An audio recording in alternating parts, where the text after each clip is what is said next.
Hello students, my name is Jyoti. आज हम class 10th के चैप्टर 2 के एक्सरसाइज 2.2 का इंट्रोडक्शन देखेंगे। तो देखो, हमें इसमें क्या करना है। Relationship between zeros and coefficient of A polynomial. हमें जीरोज और कोफिशिएंट, पोलिनोमियल के कोफिशिएंट और जीरोज के बीच में रिलेशन देखना है, उनके बीच में क्या रिलेशन। ठीक है, सबसे पहले तो हम एक बार रिकॉल कर लेते हैं हमारी जीरोज क्या होती हैं। जीरोज क्या होती हैं? एक्स की वो वैल्यू जिस पे हमारी पोलिनोमियल क्या बन जाए, जीरो बन जाए। Value of X at which हमारी polynomial P X, the value of X at which P X is become zero.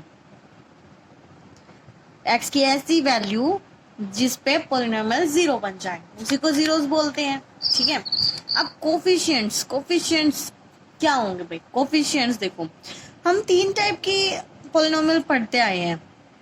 Linear polynomial क्या होती है? ए एक्स प्लस बी, है ना। और हम पढ़ के आए हैं क्वाड्रेटिक पोलिनोमियल, जिसमें इसकी जनरल इक्वेशन होती है A X square plus B X plus C, और एक हमारी होती है क्यूबिक पोलिनोमियल। हम ये तीन पढ़ के आए हैं, और इसकी जनरल इक्वेशन होती है A X cube plus B X square plus C X plus D. ये हम तीन टाइप्स की पोलिनोमियल पढ़ते आए हुए हैं, लीनियर, क्वाड्रेटिक और क्यूबिक। हमें क्यों बता रही हूँ वो देखो। कोफिशिएंट क्या होता है? कोफिशिएंट होता है जो ये वेरिएबल है ना, वेरिएबल यहाँ अपना वेरिएबल कितना है? एक्स। जैसे वेरिएबल है X Y Z R S T, कुछ भी हो सकता है। तो यहाँ पे अपना वेरिएबल क्या है? एक्स है। तो ये वेरिएबल, इस वेरिएबल के आगे जो भी कांस्टेंट है, जो भी क्या है? कांस्टेंट है। कांस्टेंट कुछ ना कुछ नंबर ही आएगा, कांस्टेंट नंबर ही आएगा, कुछ ना कुछ, जैसे 1 2 3 4 5 से कोई भी नंबर आएगा। तो यही इसका क्या है? कोफिशिएंट है। क्या है ये? कोफिशिएंट है। जो वेरिएबल के साथ है वो है कोफिशिएंट। ठीक है, ऐसे ही जैसे इस एक्स, ये एक्स स्क्वायर क्या है? एक वेरिएबल है, तो ये ए इसमें क्या है? ये इसका क्या? कोफिशिएंट है। ऐसे ही एक्स इसमें, ये एक्स वेरिएबल है, तो ये बी इसका क्या है? कोफिशिएंट है। मैं एरो से समझ जाना, एरो से मैं किसकी बात बोल रही हूँ? कोफिशिएंट की बात बोल रही हूँ। ठीक है, ऐसे इसमें देखो, एक्स क्यूब के आगे कांस्टेंट ये है ए, तो ये इसका कोफिशिएंट है। एक्स क्यूब का कोफिशिएंट है ए, एक्स स्क्वायर का कोफिशिएंट है बी, और एक्स का कोफिशिएंट है सी। ठीक है, तो ये सभी क्या है? कोफिशिएंट है। और जो विदाउट वेरिएबल है, जैसे ये बी है, तो इनको हम बोलते हैं कांस्टेंट। क्या बोलते हैं? कांस्टेंट। इनको हम बोलेंगे कांस्टेंट टर्म ही। क्या है? कांस्टेंट टर्म मतलब जिनके साथ कोई वेरिएबल नहीं है। तो ऐसे ही ये कांस्टेंट है, ऐसे ही हमारा ये सी भी क्या है? कांस्टेंट है। और ऐसे ही हमारा ये डी भी क्या है? ये भी क्या है? कांस्टेंट है। ठीक है भाई, तो कोफिशिएंट है, आपको समझ आया होगा। जो वेरिएबल के साथ होता है वही क्या होता है? कोफिशिएंट होता है। तो ये कोफिशिएंट और ये जीरोस, इन दोनों के बीच में हमें एक रिलेशन बनाना है। ठीक है, तो चलो देखते हैं। सबसे पहले हम लेंगे लीनियर पोलिनोमियल लेके चलते हैं। लीनियर पोलिनोमियल की जनरल इक्वेशन क्या होती है? ए एक्स प्लस बी, यही होती है ना, ए एक्स प्लस बी होती है। ठीक है, अब हम क्या करते हैं, ये इसकी जनरल इक्वेशन है। ठीक है, अब मान लो मैं कोई क्वेश्चन लिख लेती हूँ। जनरल इक्वेशन मैंने इसका कोई क्वेश्चन ले लिया है 4x प्लस 3। ये मेरे लिए लीनियर इक्वेशन, मैं एग्जांपल लेके समझा रही हूँ आपको। लीनियर इक्वेशन है, लीनियर पोलिनोमियल है। अब मैं इसको जीरो के इक्वल रखूंगी। किसके इक्वल रखूंगी? जीरो के। क्यों रख रही हूँ मैं? क्योंकि मैं इसकी जीरोज निकाल रही हूँ। क्या निकाल रही हूँ? इस पोलिनोमियल की जीरोज निकाल लूंगी। जीरो मतलब एक्स की ऐसी वैल्यू निकालूंगी जिसपे मेरी पोलिनोमियल क्या हो जाए? जीरो बन जाए। क्या बन जाए? जीरो। जिसपे हमारी एक्स की ऐसी वैल्यू, जिसपे पोलिनोमियल जीरो बन जाती है, वही तो हमारी जीरोज होती है ना। तो यहाँ पे डिग्री कितनी है? 1। मतलब एटमोस्ट 1 इसकी कितनी आएगी? 10 आएगी। कितनी आएगी? 1। तो देखो, मैंने इसको इक्वल 0 रखा, तो यहाँ पे क्या होगा? 4x इज इक्वल टू 3 उधर जाएगा, यहाँ प्लस का उधर जाके हो जाएगा माइनस का, और यहाँ पे x इज इक्वल टू -3। ये 4 यहाँ मल्टीप्लाई में है, इक्वल के इधर आके कहाँ हो जाएगा? डिवाइड में हो जाएगा। यहाँ पे x की वैल्यू आ गई -3/4। x की वो वैल्यू, ये जीरोस है।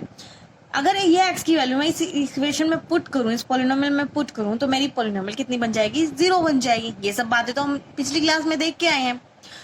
तो ये हमारी क्या है?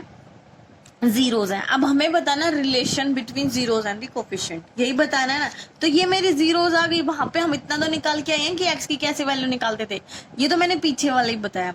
अब यहाँ पे क्या होगा, अब मैं इनके बीच में रिलेशन कैसे बताऊंगी? अब देखो ध्यान से, अब ध्यान से देखना, ये इसमें ये क्या है? 3 है, क्या 3? अब यहाँ देखो इस इक्वेशन में 3, ये 3 किसकी वैल्यू है? किसकी वैल्यू है? जनरल इक्वेशन से कंपेयर करो तो ये 3 किसकी वैल्यू है? बी की वैल्यू है। किसकी है? बी की। तो मैं बी की जगह 3 की जगह लिख सकती हूँ बी, लिख सकती हूँ ना। और डिवाइड में 4 क्या है भाई? 4 को कंपेयर करो जनरल इक्वेशन से, तो 4 है एक्स का क्या है? कोफिशिएंट है। और x का कोफिशिएंट मतलब a, यहाँ पे x का कोफिशिएंट कितना है? 4, और जनरल इक्वेशन के अकॉर्डिंग x का कोफिशिएंट कितना है? a। तो इसका मतलब ये क्या है? a है। क्या है ये? a है। तो ये b बाय a, और इसके साथ में माइनस भी लगा हुआ है भाई, लगा हुआ है ना एक माइनस, तो ये है माइनस b बाय a। अब ये तो मैंने इस जनरल इक्वेशन से कंपेयर करके लिखा है। अब हम इसको लैंग्वेज में कैसे लिखेंगे? हम इसको लिखेंगे, ये b क्या भाई? b तो हमारा कॉन्स्टेंट टर्म। क्या है हमारा? कॉन्स्टेंट। थोड़ा भी ये जगह बना लेते हैं। b तो है मेरा कांस्टेंट टर्म, और मेरा a क्या है? a है मेरा कोफिशिएंट ऑफ x। ये x का कोफिशिएंट है ना, आपको दिखाई दे रहा है ना जनरल इक्वेशन में, तो मैं इसको लिखूंगी कोफिशिएंट ऑफ x। तो देखो हम देखो, ये हमारा रिलेशन बन गया, relation between zeros and coefficient. 0, ये हमारी 0 ही तो आई थी, 0 और हमारे कोफिशिएंट के बीच में क्या बन गया? रिलेशन बन गया। ये आई होप आपको समझ आएगा। बहुत सारे बच्चे तो पता है क्या करते होंगे, बस ये रट्टा मार लेंगे कि लीनियर इक्वेशन, लीनियर पॉलिनोमियल की ऐसे निकलेंगे, क्वाड्रेटिक कैसे निकलेंगे, क्यूबिक कैसे निकलेंगे, वो समझते ही नहीं कि ये होते कैसे हैं। एक्चुअल में समझो इन चीजों को, ताकि आपको रट्टा ना मारने पड़े। अगर आप समझ जाओगे ना तो आपको रट्टे नहीं मारने पड़ेंगे। यहाँ पे फिर से देखो, लीनियर पॉलिनोमियल की जनरल इक्वेशन क्या होती है? ax प्लस बी होती है। मैंने एक एग्जाम्पल लिया 4x प्लस 3। अब ये सब बातें तो हम पीछे वाली अपनी एक्सरसाइज में करके भी आए हैं कि बिना ऐसी x की ऐसी वैल्यू ढूंढो जिसपे पॉलिनोमियल 0 बन जाए। तो मैं क्या करती हूँ, इसको 0 के इक्वल रख के यहाँ से x की वैल्यू ऐसे निकाल लेती हूँ। तो ये x की वो वैल्यू आ गई -3/4। ये जीरोज है इस पॉलिनोमियल की। अगर मैं x की वैल्यू यहाँ पुट करूंगी ना, तो ये पॉलिनोमियल क्या बन जाएगी? 0 बन जाएगी। तो ये जीरोज आ गई, इस पॉलिनोमियल की क्या आ गई? जीरोज आ गई। अब मैंने जब इसको कंपेयर किया अपनी जनरल इक्वेशन से, तो मैंने देखा ये 3, ये 3 क्या है भाई? इस इक्वेशन में देखा मैंने 3 ये है, और 3 अगर मैं जनरल इक्वेशन से कंपेयर करूं तो 3 क्या है मेरा? b तो है। क्या है? b। और 4 क्या है मेरा? कोफिशिएंट ऑफ x है। और फिर मैंने इनको लिखा कि b तो मेरी कांस्टेंट टर्म है और a मेरा क्या है? कोफिशिएंट ऑफ x है। तो लीनियर पॉलिनोमियल के लिए ये तो एक एग्जांपल की तरह बता दिया। अब हम लिखेंगे लीनियर पॉलिनोमियल के लिए भाई क्या होता है, जो इसकी जीरो, लीनियर पॉलिनोमियल की एट मोस्ट कितनी जीरो आएंगी? एक ही आएंगी। तो इसका मतलब इसकी एक जीरो x किसके इक्वल आई है? -b बाय a की। कैसे निकालेंगे हम? -b बाय a, और -b बाय को हम क्या लिखेंगे? कांस्टेंट टर्म, और divided by coefficient of x, यही लिखेंगे ना। तो ये हो गया हमारा लीनियर पॉलिनोमियल के लिए। अब मैं कुछ और एग्जांपल्स ले लूं। अब देखो, मान लो मैं ये एग्जांपल, एक मैंने ये एग्जांपल लिया, मैं दूसरा एग्जांपल ले रही हूँ। अगर मैं यहाँ ले लूँ 2x - 3, मैंने ये ले लिया 2x - 3 मेरा, मैंने कोई एग्जांपल ले लिया। अब इसके अकॉर्डिंग अब मुझे इसकी ऐसे क्या बनाना है? रिलेशन बनाना है। क्या बनाना है? ऐसे रिलेशन बनाना है। तो ये रिलेशन क्या कह रहा है कि x जो होगा वो -b बाय a होगा, है ना। तो अब आप कहोगे -b, और यहाँ पे माइनस, और यहाँ पे तो माइनस नहीं था, प्लस था, और यहाँ पे माइनस है, तो फिर कैसे होगा? तो देखो, जब भी ऐसे क्वेश्चन है ना, ये जनरल इक्वेशन याद रखो, जनरल इक्वेशन से कंपेयर करो। जनरल इक्वेशन में क्या है? ax प्लस b है। क्या है? ax प्लस b, और यहाँ क्या आ गया? 2x - c। तो हम इसको जनरल इक्वेशन की फॉर्म में लिख लेते हैं कि क्या मैं इसको लिख सकती हूँ 2x, हमारा जनरल इक्वेशन में क्या होना चाहिए? बीच में प्लस होना चाहिए, तो हम प्लस लिख लेते हैं, ठीक है। लेकिन हमारा यहाँ पे वैल्यू कितनी है? -3, तो मैं -3 को ऐसे ब्रैकेट में लिख लूंगी। कैसे लिख लूंगी? मैं ब्रैकेट में लिख लूंगी। तो देखो, अब ये दोनों सेम दिख रहे हैं ना, दोनों जनरल इक्वेशन, और ये है ना, बीच में प्लस का आ गया। अब हम इसको डायरेक्ट करेंगे। अब हम इसका रिलेशन कैसे निकाल सकते हैं? x = -b by a। क्या होगा भाई? -b by. अब मेरी b की वैल्यू कितनी है? b की वैल्यू, b मतलब क्या भाई? Constant term. तो कांस्टेंट टर्म ये है ना जिसके साथ कोई x नहीं है। तो ये है मेरी b, तो का माइनस तो क्या भाई? बाहर है, बाहर है ना। और मेरी b की वैल्यू कितनी है, मेरी b की वैल्यू है -3, कितनी है -3, और मेरी a की वैल्यू कितनी है 2 है। तो यहाँ से माइनस माइनस कितना हो जाएगा प्लस, तो यहाँ पे मेरी आ गई 3/2। तो मेरा जो रिलेशन आ गया जीरो जीरो कोफिशिएंट के बीच में वो क्या आया 3/2 आ गया। ठीक है, अब हम एक और एग्जांपल देखते हैं। मान लो अगर मेरे पास है 2x - 3, ये वाला कोई क्वेश्चन दे दिया और कहा कि भाई बताओ इनके बीच में क्या रिलेशन है, मतलब जीरोस और कोफिशिएंट के बीच में रिलेशन बताना है, तो कैसे होगा। तो हम क्या करेंगे, कंपेयर करेंगे अपनी जनरल इक्वेशन से। हमारी जनरल इक्वेशन क्या होती है भाई, ax + b होती है। ठीक है, ये हमारी जनरल इक्वेशन है, हम इसे कंपेयर करेंगे। मैं बार बार ऊपर दिखाऊंगी तो यहीं पे लिख लिया मैंने। अब क्या होगा भाई, -2, बीच में हमें क्या चाहिए, प्लस का चाहिए ना, प्लस का। नहीं तो आप इसको इससे भी कंफ्यूज हो रहे तो आप इसको भी वैसे ब्रैकेट में लिख लो, -2 को ब्रैकेट में लिख लो, -2 × x इसके साथ है भाई। ठीक है, और प्लस में प्लस का निशान, और फिर b की वैल्यू कितनी है मेरी -3 है। ठीक है, अब हम इसको कंपेयर कर लेंगे। x क्या होता है, -b/a होता है, माइनस तो भारी है भाई, और मेरी b की वैल्यू कितनी है, मेरी b की वैल्यू मतलब कांस्टेंट कितना है मेरा -3 है, और डिवाइडेड में मेरी a की वैल्यू कितनी है -2 है। यही है ना। अब ऊपर भी माइनस नीचे भी माइनस, तो माइनस माइनस क्या हो जाएगा, कैंसिल हो जाएगा, और अंदर बच गया 3/2, और बाहर एक क्या है, माइनस है, तो मेरी x की वैल्यू आ गई -3/2। आई होप आपको ये समझ आए होंगे। कोई भी ऐसा क्वेश्चन दे दें आप इजिली लीनियर इक्वेशन का, लीनियर पोलिनोमियल का आप निकाल सकते हो। ठीक है, अब हम देखते हैं क्वाड्रेटिक पोलिनोमियल के लिए। ठीक है, अब देखो भाई क्वाड्रेटिक पोलिनोमियल के लिए, क्वाड्रेटिक पोलिनोमियल की जनरल इक्वेशन होती है ax² + bx + c। ये हमारी जनरल इक्वेशन होती है। डिग्री कितनी है, 2 है, तो इसका मतलब जितनी डिग्री होती है हम बोलेंगे एटमोस्ट उतनी क्या होंगी, इसकी जीरोस होंगी, तो एटमोस्ट 2 0 होंगी। कितनी होंगी, एटमोस्ट 2 0 होंगी। कितनी होंगी भाई, 2 0। तो वो 2 zeros मैं उनको मान लेती हूँ left, alpha and beta. Alpha and beta are zeros of quadratic equation. मैंने क्या मान लिया भाई, मैंने बोला ना एटमोस्ट 2 0 होंगी, तो वो मैंने दोनों जीरो, एक मान ली मैंने अल्फा है, एक जीरोस मेरी आएगी अल्फा, और एक का नाम मैंने ले लिया बीटा। अल्फा और बीटा मेरी 2 जीरोस है। ठीक है, अब इसमें क्या होता है, इसमें देखो अल्फा और बीटा मेरी क्या है, 0। अल्फा और बीटा का सम, मतलब sum of the zeros, sum of zeros equal होगा -b/a। किसके इक्वल होगा, -b/a होगा। Sum of 2 zeros -b/a। और इसमें हमारा b क्या है भाई, हमारा b क्या है, कोफिशिएंट ऑफ x। तो हम लिखे, माइनस तो भारी है, इसको तो हम बाहर लिख लेंगे। b हमारा क्या है, coefficient of x, coefficient of x हो गया। और डिवाइडेड में a हमारा क्या है, a है हमारा coefficient of x², coefficient of x²।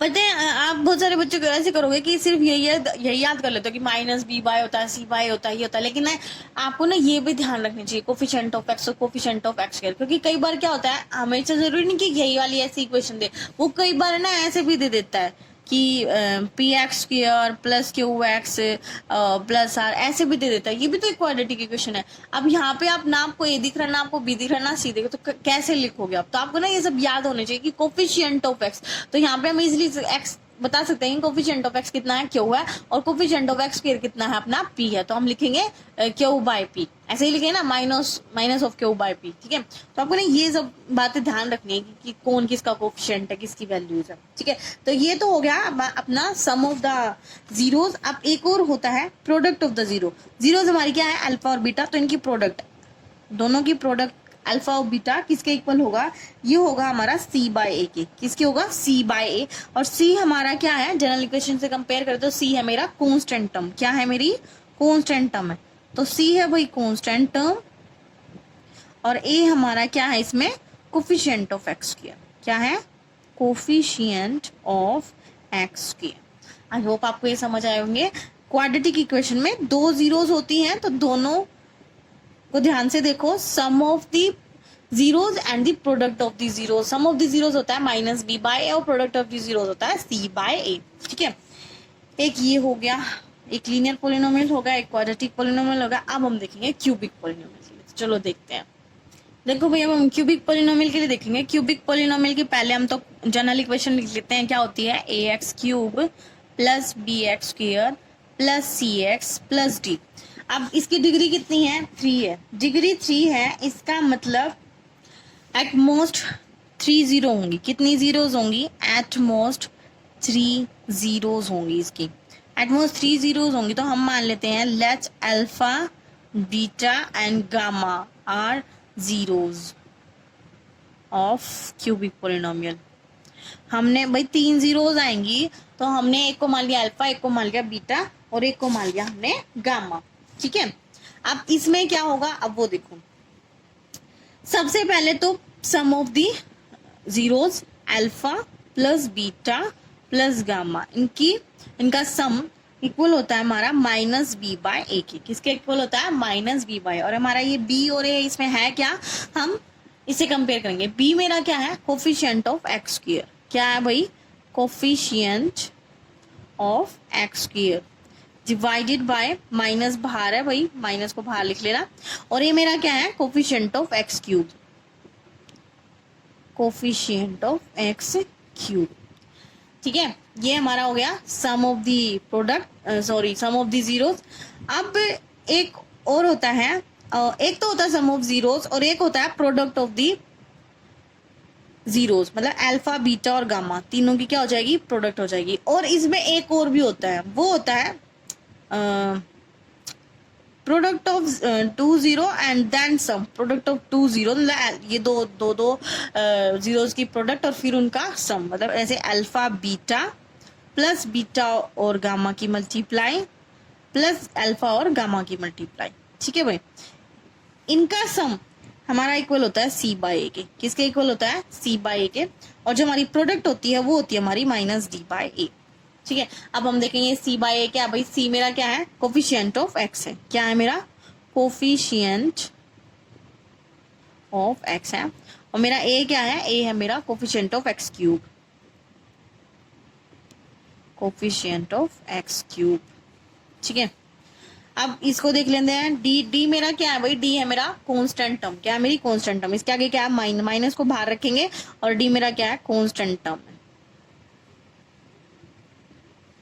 ठीक है, और ए मेरा क्या है? Coefficient of X cube. Coefficient of X cube है भाई मेरा। ठीक है, ओके, ये सब मैंने लिख लिए। अब क्यूबिक का भी हो गया, लीनियर का भी हो गया, क्वाड्रेटिक का भी हो गया और क्यूबिक का भी हो गया। तीनों के लिख लिया हमने। कैसे कैसे जीरोस निकलेंगे ये सभी आपको ध्यान रखने पड़ेंगे। कैसे लीनियर के होते हैं, कैसे उसमें जैसे ये क्यूबिक के हैं, ऐसे ही आपको याद रखने पड़ेंगे कि भाई कैसे क्वाड्रेटिक के होते हैं। ठीक है, ये आपको ध्यान रखने हैं। Sum of the zeros quadratic में, sum of product of the zeros किसके equal? Minus B by C by. और सिर्फ आपको ये याद नहीं रखना है बी बाय और सी बाय, आपको ये ध्यान रखना है किसके कोफिशिएंट है। जैसे यहाँ पे देखो बी किसका कोफिशिएंट है? एक्स का है। ऐसे ही अगर हमको इसमें क्यूबिक में देखेंगे तो बी हमारा क्या है? बी हमारा कोफिशिएंट ऑफ एक्स स्क्वायर। तो आपको इन चीजों का ध्यान रखना है, इनमें क्या क्या डिफरेंस और कहाँ कहाँ माइनस लग रहा है। जैसे यहाँ माइनस बी बाय था, यहाँ पे कोई माइनस नहीं है, सीधा सी बाय है और यहाँ पे फिर माइनस है। तो आपको इन माइनस का भी ध्यान रखना है, कहाँ पे माइनस लग रहा है, कौन किसका कोफिशिएंट है। तो आपको ये वाले ज्यादातर याद होने चाहिए, तभी आपके अच्छे से क्वेश्चन हो पाएंगे। ठीक है, अब देखो भैया हम क्वेश्चंस करेंगे क्वाड्रेटिक इक्वेशन और पॉलिनोमियल्स के ऊपर, क्वाड्रेटिक के ऊपर और एक क्यूबिक के ऊपर दो क्वेश्चंस देखेंगे। पहले मैंने क्वाड्रेटिक का लिखा, हमने इसकी जीरोस निकालनी है। इस क्वाड्रेटिक पॉलिनोमियल है ये, हम इसका क्या निकालना है? जीरोस निकालनी है और उसके बाद हमें इसको वेरीफाई भी करना है। तो चलो देखते हैं कैसे करेंगे। मेरी पॉलिनोमियल क्या है भाई? X square plus 7x plus 10, ये मेरी पॉलिनोमियल है। अब ये पॉलिनोमियल मुझे सॉल्व करनी है। सॉल्व कैसे करेंगे? इसके फैक्टर्स बनाने हैं। क्या बनाने हैं? फैक्टर्स। अब फैक्टर्स कैसे बनाते हैं? फैक्टर्स हमें बनाने आते हैं, हम अपनी क्लासेस में सीख के आ चुके हैं 9th में। कैसे बनते हैं वही फैक्टर? जैसे इसका कोफिशिएंट कितना है? 1 और 10, तो इनकी मल्टीप्लाई कितनी आएगी? 10 आएगी।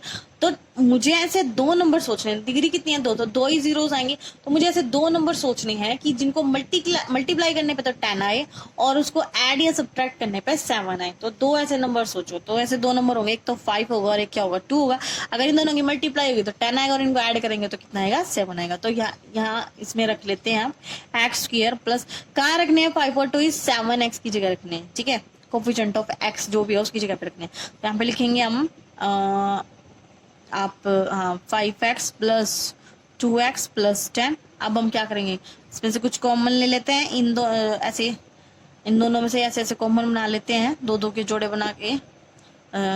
जैसे इसमें से कॉमन आ गया 2, तो यहाँ हो जाएगा x प्लस 5। और यहाँ पे अगर मैं कॉमन ले लूँ, आपको होगा कि पीछे कैसे आगे लिख लेती हूँ, इन दोनों में से कॉमन आ रहा है x, तो ये हो जाएगा x प्लस 5। ठीक है, तो ये हम इसके ऐसे कॉमन ले लिए। अब दो बार ब्रैकेट सेम सेम आई है तो इसको लिख लो एक बार x प्लस 5, और दूसरा फैक्टर हो गया मेरा x और x प्लस 2। तो मेरे दो फैक्टर आ गए x प्लस 5 और x प्लस 2।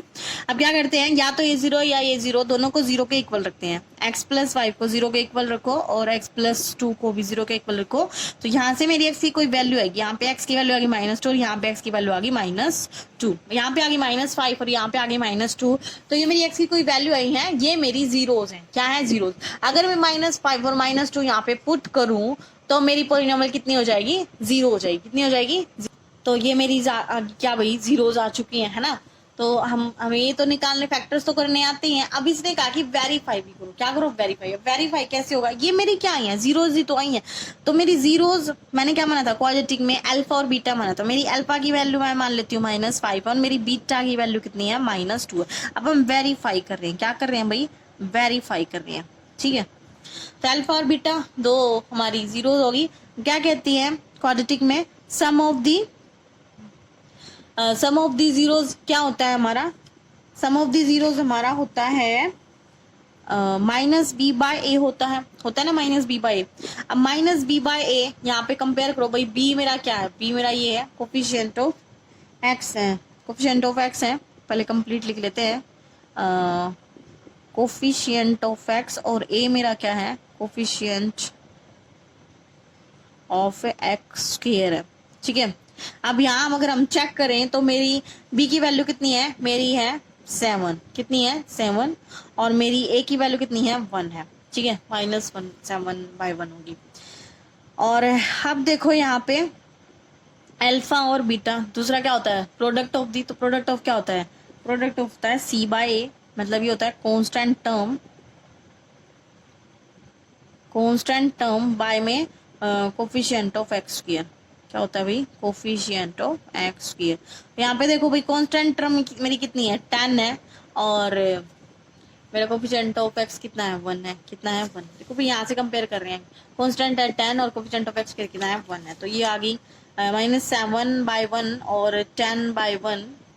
ये तो हमने इसके अकॉर्डिंग निकाल ली। अब हमारी भी तो कुछ अल्फा बीटा की वैल्यू थी, क्या हम उसको पुट नहीं करेंगे, तो चलो पुट करते हैं। जैसे यहीं पे कर लेते हैं, लेकिन ऐसे मैं अब साइड में करके बता रही हूँ। अल्फा प्लस बीटा मेरा कितना आएगा भाई, अल्फा की वैल्यू मेरी -5 और बीटा की कितनी है, -2, तो कितना हो जाएगा, -7 ही आएगा। ठीक है, और अल्फा और बीटा दोनों की प्रोडक्ट करते, देखो फिर यहाँ पे अल्फा और बीटा की वैल्यू मैंने रखी -5 और -2, दोनों की मल्टीप्लाई करने पे कितना आ गया, 10 आ गया। तो देखो दोनों का आंसर सेम है, अल्फा प्लस बीटा। यहाँ पे -7 आया, यहाँ पे भी अपना -7 ही दिया, और यहाँ पे अल्फा और बीटा की वैल्यू 10 आई, तो यहाँ पे भी अल्फा और बीटा की वैल्यू कितनी आई, 10 आई। तो हमने इसको वेरीफाई कर दिया। ठीक है, तो अब हम इसका नेक्स्ट क्वेश्चन देखते हैं। चलो, तो देखिए भाई, ये हमारा next question, find quadratic polynomial the sum and product of zeros are -3 और -2 रिस्पेक्टिवली। अब क्या कह रहा है, अब पहले तो ये कह रहा था कि क्वाड्रेटिक पॉलिनोमियल हमें दे देता था और हमें जीरोस निकालनी थी। अब इसने उल्टा दे दिया, अब इसने जीरोस तो दे दिया और हमसे पूछ रहा है कि क्वाड्रेटिक पॉलिनोमियल बताओ उसकी क्या होगी। ठीक है, तो ऐसे रिवर्स में भी क्वेश्चन दे रखा है, पूछ सकता है, जीरोस दे देगा, पॉलिनोमियल निकाल लो, पॉलिनोमियल दे देगा, जीरोस निकाल लो। तो हमें सभी क्वेश्चंस करने आने चाहिए ना। तो चलो देखते हैं। अब इसने सम एंड प्रोडक्ट बोला है, -3 और 2 रिस्पेक्टिवली बोला, तो जो जिस ऑर्डर में वही है, मतलब सम फर्स्ट नंबर पे, तो फर्स्ट नंबर पे है जो हमारा -3 वो हमारा सम है, और प्रोडक्ट हमारा 2 है। ठीक है भाई, अब सबसे पहले तो क्वाड्रेटिक इक्वेशन की जो जनरल फॉर्म होती है मैं वो लिख लेती हूँ, ax² + bx + c। मेरी ये क्या होती है, जनरल इक्वेशन होती है, यही होती है ना। अब इसमें हम क्या करेंगे, इसको लिखने की जरूरत नहीं है, इतना ही लिख लेते हैं। अब अपनी वो रिलेशनशिप क्या होते हैं जीरोस और कोफिशिएंट के बीच में, वो देखते हैं। अल्फा प्लस बीटा, मतलब सम ऑफ दी जीरोस क्या होता है हमारा, -b/a होता है। क्या होता है हमारा, -b/a होता है। तो यहाँ पे इसने दे रखा है जीरोस कितना है, -3 है, तो मैं इसको रख लेती हूँ कितना है भाई, -3 है। ठीक है, ऐसे ही अल्फा और बीटा मतलब प्रोडक्ट ऑफ द जीरोस क्या होता है हमारा, C/A होता है। क्या होता है, C/A। और यहाँ पे इसने वैल्यू दे रखी है, कितनी दे रखी है, 2 दे रखी है। हमें तो पोलिनोमियल बनानी है ना। तो अब देखो, अगर मैं इन दोनों को कंपेयर करूँ, इन दोनों को, तो इन दोनों को कंपेयर करने से मेरी B की वैल्यू आ गई 3A। कितनी आ गई, 3A। और अगर मैं इन दोनों को कंपेयर करूँ तो यहाँ से मेरी C की वैल्यू आ गई 2A। ठीक है, तो देखो मेरी B की वैल्यू आ गई 3 और मेरी C की वैल्यू आ गई 2A। तो यहाँ पे देखो ये दोनों ना A के ऊपर डिपेंड कर रहे हैं। किसके ऊपर डिपेंड कर रहे हैं, A की कुछ ना कुछ वैल्यू आएगी तभी इनकी वैल्यूज आएंगी। तो मान लेते हैं if A is equal to 1, मैंने मान लिया A को 1, तो मेरा B हो जाएगा 3। अगर यहाँ पे 1 पुट करूंगी तो B हो जाएगा मेरा 3 और मेरा C हो जाएगा 2। यही होगा अगर इसमें A की वैल्यू 1 पुट करेंगे। और अगर मैं मान लूँ A को मैं मान लूँ 2, क्या मान लूँ 2, तो मेरा B हो जाएगा 6 और मेरा C हो जाएगा 4 हो जाएगा। तब इनके लिए क्वाड्रेटिक पोलिनोमियल बनाते हैं। अगर मैं इसके अकॉर्डिंग बनाऊं ABC, इसमें पुट करूं ABC की जगह पे यहाँ पे, तो मेरी क्वाड्रेटिक इक्वेशन बनेगी x² B की जगह 3 तो ये हो जाएगा 3x प्लस में C की जगह 2 तो +2। और यहाँ पे पुट करूं ये सारी की वैल्यू B की और C की, तो यहाँ पे हो जाएगा 2x² प्लस 6x प्लस 4। यही बनेगी। अब इस इक्वेशन में 2 कॉमन आ रहा है तो 2 को कॉमन निकाल लेते हैं, x² प्लस 3x प्लस 2 हो जाएगा। तो देखो ध्यान से, ये पोलिनोमियल और ये पोलिनोमियल बिल्कुल सेम है, बस डिफरेंस क्या है, यहाँ पे इसके आगे क्या है, 2 है। मतलब पूरी इक्वेशन में कॉमन क्या है, 2 आया है। ठीक है, तो यहाँ से मुझे एक बात समझ आई कि मैं एक की कितनी वैल्यू रख लूँ, आगे 3 रख लूँ, 4 रख लूँ, तो पोलिनोमियल तो यही आएगी, बस उसके आगे कुछ ना कुछ कॉन्स्टेंट आ जाएगा। इसका मतलब अगर मैं जनरल फॉर्म लिखूँ तो इसकी जनरल फॉर्म हो जाएगी x into x² plus 3x plus 2। मतलब बाहर ये k है और ये k क्या है, k है कि रियल नंबर। क्या भाई, ये k रियल है। ये रियल 1 भी हो सकता है, 2 भी हो सकता है। ऐसे 3 रखेंगे तो 3 हो जाएगा, 4 हो जाएगा, ऐसे बार बार आते रहेंगे। तो हमें इसकी जनरल इक्वेशन पता चल गई कि ये होगी। ठीक है, और k of 3x x² plus 3x plus 2 होगा। तो ये हमारा क्वेश्चन यहाँ पे स्टॉप होता है। अब एक नेक्स्ट क्वेश्चन और देखते हैं क्यूबिक के लिए, वो देखते हैं। अब ये हमारा next question, verify that 3 - 1 - 1/3 has zeros of this polynomial। देखो भाई क्या कह रहा है, ये कोई पोलिनोमियल दी है, क्यूबिक पोलिनोमियल है। इसने कहा कि ये क्यूबिक पोलिनोमियल है और ये वेरीफाई करो कि यही इसकी जीरोस है। ये 1 2 3 ये 3 जीरोस देती, तो हमें वेरीफाई करके बताना है कि यही इसकी जीरोस है। और उसके बाद हमें वेरीफाई करना है, रिलेशनशिप भी बताना है जीरोस और कोफिशिएंट्स के बीच में। तो सबसे पहले हम यही वाला पार्ट करते हैं, हमें बताना है कि ये इसकी क्या है, जीरो। जीरोस कैसे होती है, अगर मैं इनको पुट करूँ इस पोलिनोमियल में तो वो पोलिनोमियल 0 बन जानी चाहिए, है ना। तो चलो पुट करते हैं। सबसे पहले तो हम अपनी क्यूबिक पोलिनोमियल की जनरल फॉर्म लिख लेते हैं, ax³ plus bx² plus cx plus d। और यहाँ पे मेरी a की वैल्यू है कितनी है, 3 है। b की वैल्यू मेरी -5, यहाँ से कंपेयर कर रही हूँ मैं इस जनरल को। और मेरी c की वैल्यू है -11 और मेरी d की वैल्यू है -3। ये सारी वैल्यूज लिख ली हमने। अब हम पुट करेंगे x इज इक्वल टू, सबसे पहले क्या दे रखा है, 3 दे रखा है, तो इसी को पुट कर लेते हैं। इस वाली पोलिनोमियल में पुट करेंगे इसको। किस में पुट करेंगे, इस वाली पोलिनोमियल में पुट करेंगे x की जगह पे। तो चलो भाई पुट करते हैं। 3 इंटू 3 का क्यूब -5 इंटू 3 का स्क्वेयर -11 इंटू 3 -3 क्या आ जाएगा, ये आएगा 27 और 3 की मल्टीप्लाई 81। यहाँ पे 9 5 तो 45 -33 -3 यही आएगा। ठीक है, ये तो वैसे ही ब्रैकेट लग गई। अब 45 और 36 और 81 तो ये आ जाएगा 81 तो है ही, और यहाँ पे आ जाएगा माइनस का 81 तो ये वैल्यू दे देगा 0। कितनी दे दी, 0। अब हम पुट करेंगे x की सेकंड वैल्यू, हमारा दूसरी जीरो क्या -1 है तो वो पुट कर लो भाई। 3 इंटू -1 का क्यूब -5 इंटू -1 का स्क्वेयर -11 इंटू -1 -3 तो ये आ जाएगा ये हमें देगा -3, ये देगा हमें -5, ये हमें देगा प्लस का 11 और ये देगा -3। सोल्व करेंगे तो -11 प्लस का 3 यहाँ पे आ जाएगा 0। अब पुट करते हैं x की थर्ड वैल्यू, उसने दिया -1/3, वो भी पुट कर लेते हैं। 3 इंटू -1/3 का क्यूब -5 इंटू -1/3 का स्क्वेयर -11 इंटू -1/3 -3 सोल्व करेंगे तो -3 से 3 कट जाएगा, यहाँ पे आ जाएगा -1/9। यहाँ पे बचेगा अपना -5/9 और यहाँ पे +11/3 -3 यही आएगा। और जब हम इसको सोल्व करेंगे एलसीएम वगैरह लेके, यहाँ पे मेरा एलसीएम आ जाएगा 9 आ जाएगा मेरा एलसीएम। यहाँ पे जाएगा -1 -5 और 3 हो जाएगा 33 और 9 9 इतना आ जाएगा। तो यहाँ पे सोल्व करने के बाद ना सारा कितना आएगा, ये ऐसे हो जाएगा -33 + 33/9 और वहां आंसर 0 ही आ जाएगा। कितना आ जाएगा? 0 आ जाएगा। तो देखो ये तो फर्स्ट पार्ट तो हो गया कि मैंने तीनों को पुट करके देखा तो ये पोलिनोमियल कैसी बन रही है? 0 बन रही है। तो 0 बन रही है तो इसका मतलब ये इसकी क्या है? 0 है। अब इसका सेकंड पार्ट देखें। सेकंड पार्ट में क्या है? इसको वेरीफाई करो कि इसकी रिलेशनशिप बताओ। ठीक है, तो रिलेशनशिप हमने क्यूबिक की देखी है, वही वाला करते हैं। क्या रिलेशनशिप था हमारा? फर्स्ट था हमारा alpha plus beta plus gamma, यही था ना। पहले तो हम अल्फा और बीटा इन सबकी वैल्यू पुट कर लेते हैं। किसने दे रखी है अल्फा बीटा गामा की क्या क्या वैल्यू है? एक की दे रखी है 3 और दूसरा दे रखा है -1 और एक दे रखा है -1/3। मैं इसको सोल्व करूंगी तो ये आएगा 2 - 1/3 और 2 - 1/3 को फिर सोल्व करेंगे तो ये आ जाएगा 5/3। ठीक है, ये तो इसकी वैल्यूज पुट की हैं। वैसे alpha plus beta plus gamma किसके इक्वल होता है? ये इक्वल होता है हमारा -b/a के और -b/a के। और यहाँ पे हमारी a b और c की वैल्यू कितनी है भाई? यहाँ से देख लेते हैं। मेरी a की वैल्यू कितनी है? मुझे किसकी चाहिए? b की और a की चाहिए। तो मेरी b की वैल्यू है -5। माइनस तो बाहर इस फॉर्मूले में है ही। मेरी b की वैल्यू है -5 और मेरी a की वैल्यू है 3। तो ये सब हम यहाँ पे पुट कर लेते हैं। जब मैंने इसको पुट किया तो यहाँ से मेरा आ गया प्लस का 5/3। तो देखो ये दोनों सेम आंसर आए ना। तो फर्स्ट वाला तो हो गया। अपनी सेकंड क्या कहती है? सेकंड अपना कहता है alpha beta plus beta gamma plus alpha gamma. सबकी वैल्यू पुट कर दो भाई। पहले तो यही अल्फा बीटा की रखो 3 × -1 प्लस -1 × -1/3 और थर्ड वन है वनी -1/3 और 3। तो जब इसको सोल्व करेंगे तो आएगा -3 + 1/3 और यहाँ 3 से 3 कट हो जाएगा तो यहाँ आ जाएगा -1 आ जाएगा। -1 आ जाएगा तो ये यहाँ अपना सोल्व हो क्या आएगा? -4 + 1/3 और फिर एलसीएम लेने के बाद इसकी वैल्यू आएगी -11/3। कितनी आएगी? -11/3। ये तो हमने अल्फा बीटा की वैल्यू रख दी। अब एक्चुअली में अल्फा प्लस बीटा और beta gamma plus alpha gamma होता है किसके इक्वल है? ये होता है c/a के। किसके होता है? c/a के। अब c और a की वैल्यू देखो भाई, c की वैल्यू कितनी है? तो मेरी c की वैल्यू -11 कितनी है भाई? -11 है और मेरी a की वैल्यू है 3। ये सब मैंने पुट कर दिया। तो देखो ये दोनों आंसर क्या है? बिल्कुल सेम आए ना सेम। ठीक है, तो ये वाली सेटिस्फाई होगी। अब थर्ड वाली क्या बचती है? अल्फा बीटा और गामा की मल्टीप्लाई। अल्फा बीटा गामा की वैल्यू रख दो -3 -1 और -1/3। यहाँ से 3 से 3 कट हो जाएगा, यहाँ जाएगा प्लस का 1 आ गया। कितना आ गया? प्लस का 1। अब वैसे एक्चुअली में अल्फा बीटा और गामा किसके इक्वल होता है? ये होता है -d/a। किसके होता है? -d/a। तो माइनस तो बाहर है ही भाई अपना फॉर्मूले के अकॉर्डिंग। और अपनी d की वैल्यू होती है d की वैल्यू है अपनी -3। कितनी है? -3। तो वही रख दो -3 और मेरी a की वैल्यू भी कितनी है? 3 है तो रख दो 3। तो 3 से 3 कट हो गया, माइनस माइनस प्लस का बना गया। तो इसने भी एग्जैक्ट सेम आंसर दिया। तो ये अपने होगी सारे वेरीफाई भी हो चुके हैं। हमने वेरीफाई भी कर दिए हैं कि ये इसकी क्या होंगी? जीरोस होंगी।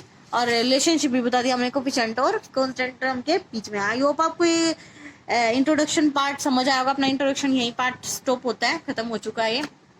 नेक्स्ट वीडियो में इसके एक्सरसाइज पे बनाऊंगी। ठीक है बच्चा, आपको कोई भी क्यूरी हो तो कमेंट में जरूर बताना मुझे। और लाइक करना, सब्सक्राइब करना, शेयर करना और अच्छे से पढ़ाई करना। Take care, bye bye.